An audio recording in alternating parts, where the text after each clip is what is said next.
Assalomu alaykum, xormay yaxshimisiz? Xo'p, bu videoda men sizga qanaqa qilib leadga, SMSga, ya'ni leadga, Instaformaga va saytga reklama yoqqaningizda qanaqa qilib analiz qilish kerak, qaysi metrikalarga qarash kerak, ularning normativi qancha va hokazo mana shu narsani o'rgataman. Ko'p gapirib o'tirmayman, ketdi, sraz amaliyotga o'tib ketamiz. Xo'p, ko'rayotganingizdek, bu meni hozirgi loyiham Nandinni shu targetdagi Ads Manager akkaunti kuniga $80 dan yoqilgan. Bugun soat mana 15:22 mingta bizga natija kelgan, 4 sentdan $43 sarflagan. Xo'p, endi men nima qilishim kerak? Bu nima? Men qisqacha tushuntirib o'taman. Reklama yoqilyapti, odam mana bu saytga kiryapti, saytga kirib mana bu videoni bepul ko'rish degan tugmani bosib chiqib ketish kerak. Menga maqsad shu, reklama yoqishdan. Endi men bu holatda nimani qarashim kerak? Menga eventlardan Mamutga subscribe degan event o'rnatganman. Endi xo'p, men nima qilishim kerak? Kiraman, customize columns bor. O'sha yerga kiramanda ketdi, Mamutdan birinchi siz qilib olishingiz kerak. Delivery, action, kerak emas. Delivery, result, cost per result, budget, amount spent. Ya'ni siz reklama aktivligini ko'rishingiz kerak. Nechta rezultat olib kelgan, har bir nech puldan va nech pul kulli qo'yilgan va o'sha qo'yilgandan nech pul sarflandi hozirgacha. Uni ko'rishingiz kerak. Ketma-ketligi shu. Hammasida bir xil. Va siz ko'rishingiz kerak birinchi reach, keyin impression, keyin frequency. Frequency bu reachga nisbatan impressionni farqi, ya'ni kreativingizni, videoyingizni bitta odam necha marta ko'rayotganini ko'rsatadi. CPM bu har mingta ko'rsatishlar narxi. Siz ketdi, shu yerda bizga qolgani kerak emas. Bu yo'g'ini o'chirib tashlasham bo'ladi. Mamutdan endi men hook rate qilishim kerak. Mana bor. Agar sizda hook rate bo'lmasa, kirib siz buni yaratishingiz kerak. Buni ChatGPT Clouddan bemalol ko'rsangiz bo'ladi. Mana formulasi 3 second place, video place bo'las impressionga. Xo'p, men endi hold qilishim kerak. Undan keyin men CTR ni ko'rishim kerak. CTR all kreativim qanchalik qiziqligini va men saytga yoqqanim uchun unique outbound CTR ni ko'rishim kerak. Va xo'p, ketdi. Endi men endi reklama bir boshdan kelamiz. Nechta klik bo'lganini ko'rishim kerak. Men unique outbound link click ko'raman. Unique outbound mana unique outbound click va cost per unique outbound click ko'rdim va men nechta klik bo'lganini va har bitta klik nech puldan bo'lganini ko'rdimda, endi visit rate ko'raman. O'sha klik qilganlarni necha foizi saytga kiryapti. Men saytga kirgan odamlar sonini va har bittasining narxini ko'raman. Mana ko'ryapsizlar. Undan keyin men nima ko'raman? Saytga kirib necha foiz subscribe qilayotganini, subscribe rate ko'raman. Mana subscribe rate ko'raman-da va subscribe nechta bo'lyapti, har bir necha puldanligini ko'raman, bo'ldi.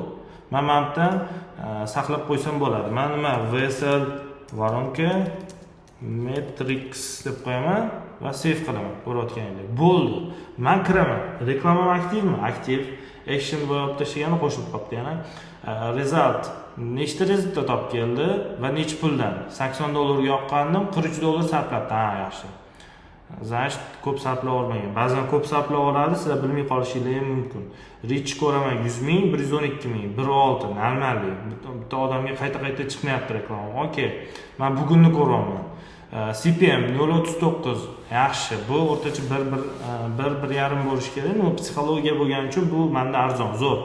Hook rate 30% bo'lish kerak, 45%. Hold rate 30% bo'lish kerak, 36%. Hold rate formulasi surplayda 3 sekund video plays ga bo'lasiz. CTR all 2.17 unique outbound CTR. Ya'ni men CTR all bu like, kommentlar yozgan, bosganlarni ham ko'rsatadi hisoblaydi umumiy.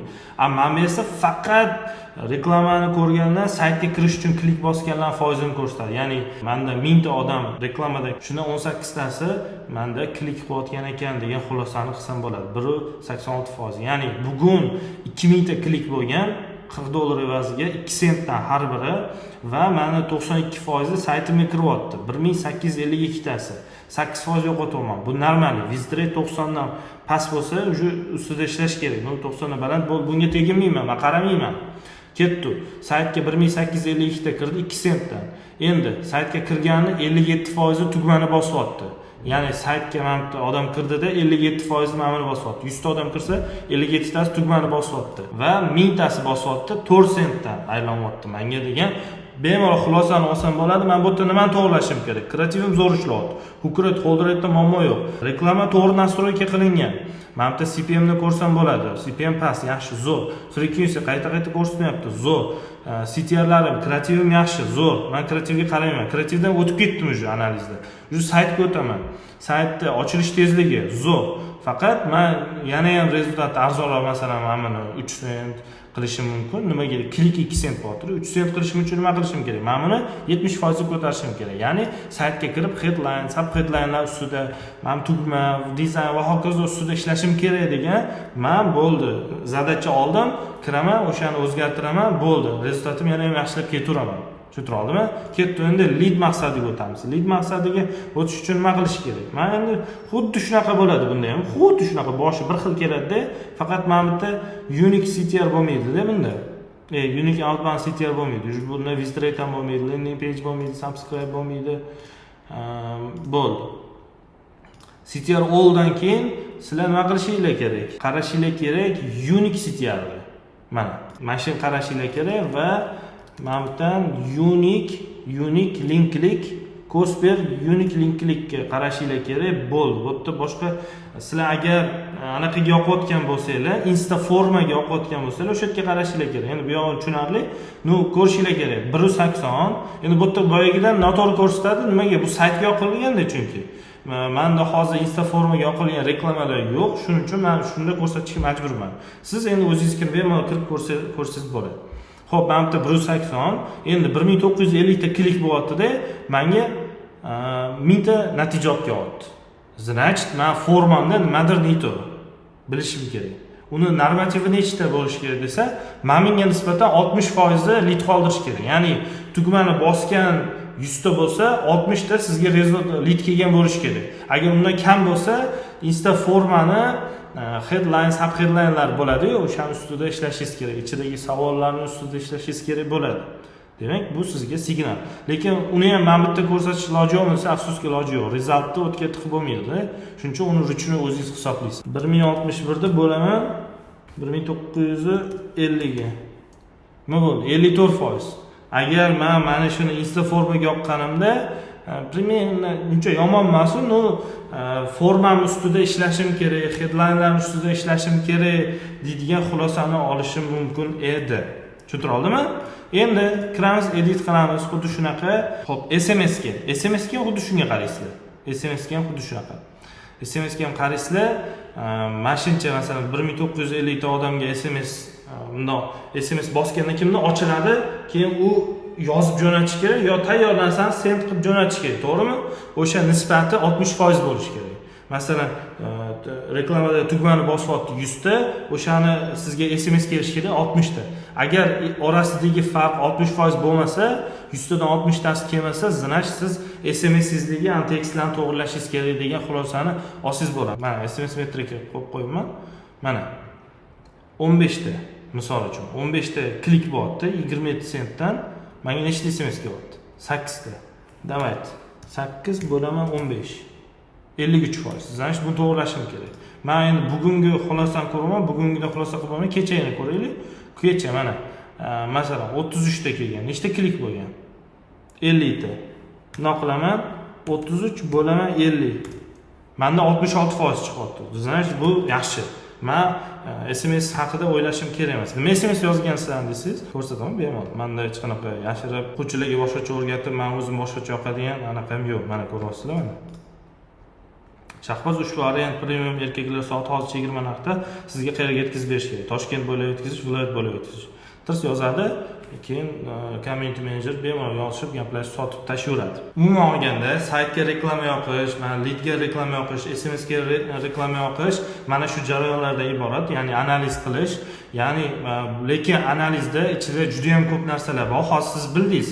Masalan, men bitta mamlaqa bo'lish kerak, men bitta unaqa bo'lish kerak ekan, qanaqa metrikalarga qarash kerak ekan, bu yerdan qanaqa taxlash kerak ekan bildingiz, lekin formulani qanaqa yaratish kerak. Mana bu masalan CPM mana bu yozib menda $5 turibdi. Qanaqa qilib mana shunaqa 0.38 ga yo $1 ga tushirish mumkin yoki men hook rate'larni qanaqa qilib oshirish mumkin, hold rate qanaqa oshirish mumkin, men CTR'larni qanaqa oshirish mumkin degan sizda savollar tug'ilishi mumkin. Siz qaraysiz, hozir agar siz bo'lsa, bemalol videoni pauzaga qo'yib ochib qarashingiz mumkin. Bularni ko'rasizda, endi qanaqa to'g'rilayman deydigan sizda savol bo'lishi mumkin. Agar sizda shunaqa savol bo'ladigan bo'lsa, men sizga 1 oylik target onlayn kursimga taklif qilaman. U yerda 1 oy davomida siz bilan ishlaymiz. Bor yo'q 3 ta odamni qabul qilaman. Mana shu video orqali siz qanaqa bo'ladi buning tartibi? Siz menga yozasiz, to'lovni amalga oshirasiz. Ha, eslatma, agar mana shu video orqali kelsangiz, mana shu 3 ta odamga boshqa qabul qilmayman, 3 ta odam olaman, 50% chegirma qilib beraman. 50% prям. Va qanaqa bo'ladi? To'lovni qilganingizdan keyin men sizga bitta Telegram kanal ochaman deb birinchi video dars tashib beraman. Siz uni ko'rasiz, menga yozasiz, ko'rib bo'ldim. Men ikkinchisini tashlayman, yozasiz menga. Ko'rib bo'ldim, 3-chisini tashlayman, ko'rib bo'ldim, 4-chisini tashlayman. Va ho'kiz mana shunaqa darslarni ko'rib keturasiz. Savollar bo'lsa bemalol yozasiz, men o'zim javob beraman. Darslarni ko'rib tugatganingizdan keyin Zoom qilamiz siz bilan. Hamma savollaringizga o'zim javob beraman. Loyihangiz bo'lsa, loyihangizga birga reklama yoqib, yana ham loyihani yaxshilash uchun nima qilish kerak bo'lsa, hamma tavsiyalarni o'zim ko'rsatib beraman. Undan tashqari, sizda yana bitta zo'r imkoniyat bor, men ko'rsataman. Men o'zimning loyihalarimda reklama yoqaman. O'sha reklama yoqish jarayonini xuddi shunaqa video dars qilib yozib olganman. Mana ko'rasizlar. Masalan, soat sotadigan biznes uchun SMS ga reklama yoqish. Men soat sotadigan biznesga reklama yoqib berganman, o'sha jarayonni video qilib olganman. 20 minutlik video dars.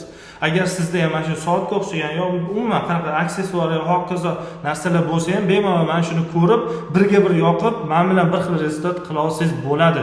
Bunaqa videolar 20 tadan oshiq tepada tiqilib yotibdi. Tushuntira oldimmi? Bularni ham sizga bonus sifatida bepulga qo'shib beraman. Faqat kursni asosiy darslarni ko'rib bo'lganingizdan keyin bular tashib beriladi sizga. Kurs 1 oy davom etadi. Sizni endi bu yog'i sizga bog'liq. Menda bor, lichniy 4 kunda darslarni ko'rib bo'lib, sразу natijaga chiqib ketgan o'quvchilar ham bor. Menda bor 3 oydan beri hali natijaga chiqa olmay yurganlar ham bor. Lekin ularni shunday qo'yib qo'ymaymiz, har doim yozib kommunikatsiyada bo'lib turamiz. Endi bu yog'i natija sizdan bo'ladi. 1 oy davomida men sizga qo'limdan kelguncha mana shu sohani hamma bilimlarni o'rgatishga harakat qilaman. Agar sizga qiziq bo'ladigan bo'lsa, mana shu videoni tagida adminimning lichkasini qoldiraman. Kirib 50% deb menga yozib olsangiz, men o'zim sizga yozaman, ma'lumot beraman, to'lov qilsangiz, xudo xolisa kursda ko'rishamiz.